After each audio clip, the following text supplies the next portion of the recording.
Hello, my name is Kenyatta Foster, and I'm doing chapter 18 on pages 582 through 605.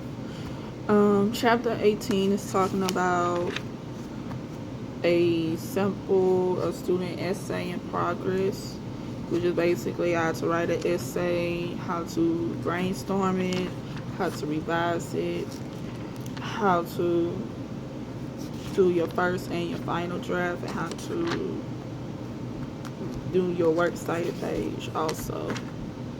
Yes. And editing and formatting your essay. It's basically talking about how to make sure that you are following these guidelines, such as when you're interacting with the reading. Well, you have to explore your ideas first. It's basically what type of topic that you are using.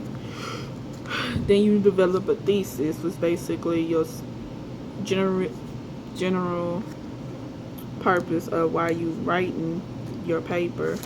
You have to create a plan for the paper, which is basically your outlining.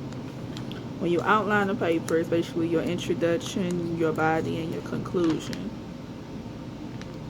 And when you do the introduction and whatnot to develop a thesis, you have to concentrate on the parts of the poem that make up the whole, which is basically writing, especially writing a poem. In developing it, it helps to choose something personally meaningful, and then have to claim that the poem works a certain way or means a certain thing. And then when you create a plan for the paper, which is basically your introduction, body, and a conclusion, basically you have to use certain ideas, such as like the first paragraph says the issues that you want to explore, and there are always different ways to organize your paper, such as you could do it chronological order, you could do it typical order, and you could do it like numerical order based on history. Say for instance, chronological is from least to greatest, or greatest to least, like the most important to least important. History by dates, and also typical, like a recipe, stuff like that. When generating the first draft, which is basically your ideas that you put online, and you just trying to put everything together into three or four paragraphs, or maybe even longer. Sometimes you have to change your mind, and with poetry as well as literature, write in the present tense. The event that poem describes never changes, so it's the convention to use present tense when writing about literature, which is basically write about now, instead of worrying about the past or the future.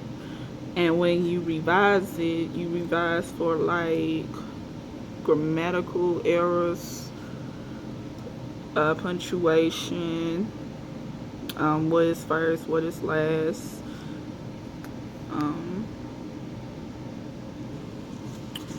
Basically, the body is your major supporting details of what is going on.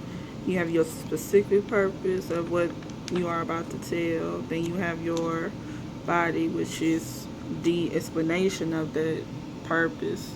Same thing as the second and the third paragraph, like it's in the book. She also tells what is first, what is last, what is in the middle, what's important, what's not important in the book also. And when you edit and format your paper, you edit your sentences, make sure the punctuation is correct, the spelling, your grammar. These formal considerations are not so much about the meaning of your thesis, but they are quotes you put on it. After inserting additional content in the second draft, she made her points were as clear as possible in the final draft. You also have to double check that she had added all the missing citations. She made sure that the format the paper correctly with a tight understanding 12.5 and double spacing. So the conclusion is basically the summary of everything everything that is written. Pretty much that's it from what I'm looking at. Thank you.